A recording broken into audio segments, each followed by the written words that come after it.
ほんと今回は適当にできますんでね、めっちゃ簡単です。皆様こんにちは、チャッキーです。はい、今回はね、もう5分もあれば簡単に作れる電子レンジを使って作るズッキーニのレシピ、ちょっと和風に仕上げて、ズッキーニ本来の甘さも感じながらね、食感も楽しめてむちゃくちゃ美味しいです。ちょこっとした副菜やおつまみなんかに抜群なんで、ぜひ一回作ってみてください。最高に美味しいです。それでは一緒に作りましょう。チャンネル登録お願いします。それでは材料から紹介させていただきます。はい、こちらズッキーニ1本、大きさはお好みのもので構いません。今回のレシピほとんど適当で大丈夫です。はい、こちらはね、ポン酢です。今回ね、自家製のポン酢を使っていくんですが、もう市販のもので十分です。一応自家製のポン酢の作り方、説明欄にね、リンク貼っときますんで、そちらから参考にして、料理が好きな方はぜひチャレンジしてみてください。この自家製ポン酢むちゃくちゃ美味しいです。量は適当です。はい、そしてこちら、マヨネーズ。こちらもね、量の方はお好みで、ほんと今回は適当にできますんでね、めっちゃ簡単です。こちら仕上げのトッピングに鰹節を少し使います。材料は以上です。まずはこちらズッキーニちゃんね。ズッキーニのヘタの方は取り除いていただいて、今回ね、食感があった方が美味しいので、そうですね、7、8ミリから1センチぐらい、少し分厚めにもうポンポコポーンとスライスしてください。はい、こんな感じで OK。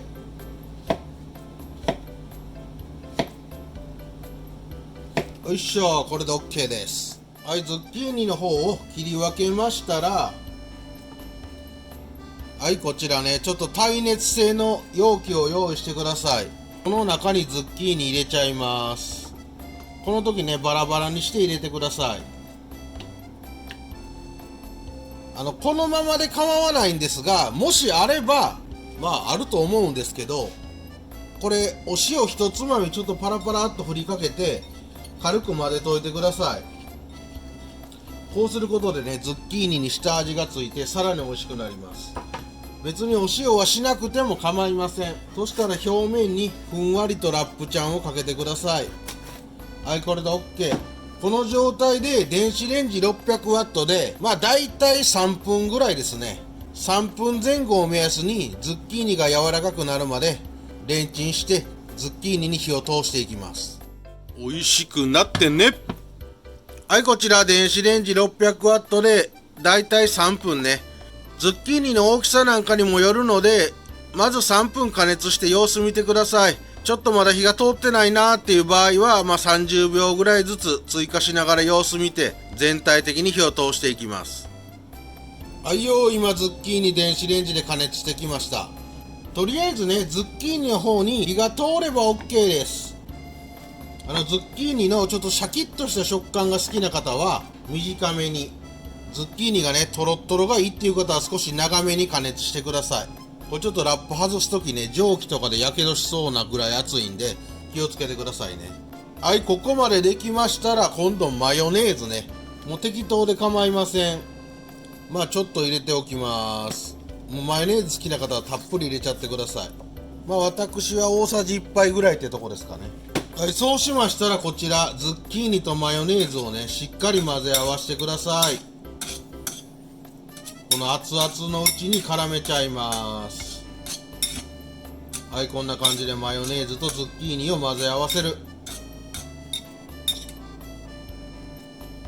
はい、もう洗い物とか少なくてね、そのまま食べてもいいっていう方はこの状態で次の作業に入っていただいて構いませんが、ちょっと私はね盛り付けていきたいと思います。はい、こんな感じで器に盛り付けました。そうしましたら仕上げですね。こちらポン酢ちゃん、もうこれもね適当で構いませんので上からちょろちょろっとかけてください。はい、全体的に回しかける感じでポン酢をかけちゃいます。美味しそう。そして鰹節を上からパラリンチョと。はい、たったこれだけで完成。ズッキーニ本来の甘みも味わえて、このマヨネーズポン酢が効いたズッキーニの簡単レンジ蒸し、むちゃくちゃ美味しいんでぜひ一回作ってみてください。それでは今日もいただきます。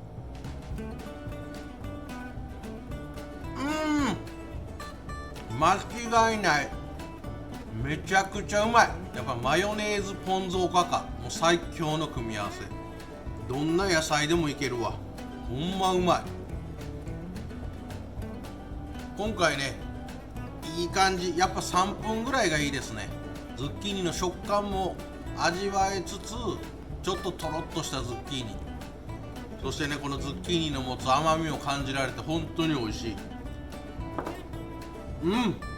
このおかかポン酢と絡めて食べるだけで最高。ちょっとした副菜やね、おつまみなんかにも抜群ですね。ほんと5分もあればね、簡単に完成するんで、ズッキーニね、夏に美味しいんで、今やったらスーパーなんかに出回ってると思いますんでね、ぜひ作ってみてください。抜群です。ちょっと飲んだろかな。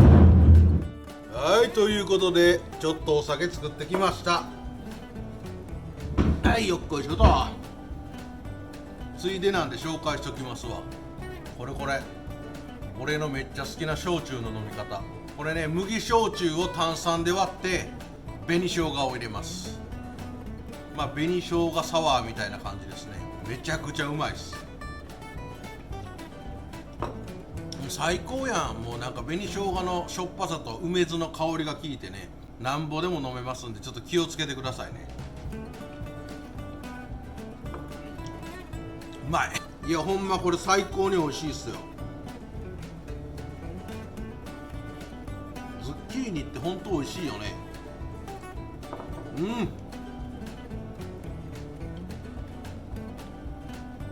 やっぱなんか洋食のイメージがあるんですけど、こういう和風ベースで作っていただいても全然美味しいんでね、これは最高。うまい。紅生姜チューハイも最高やな。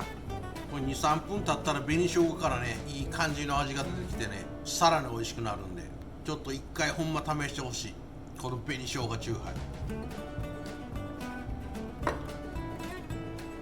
イ。いやー、やっぱこれ抜群やわ。ええな。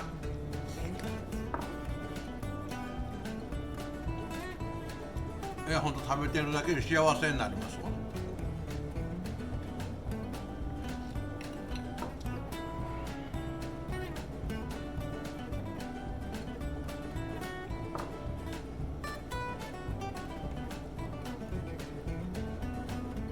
はい、ラストしっかり絡めて。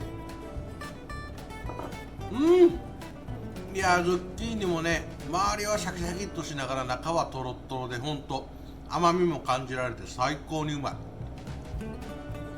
い。はい、お酒ももうなくなりました。はい、ごちそうさまでした。ほんと美味しかったです。ぜひ皆さんも試してみてください。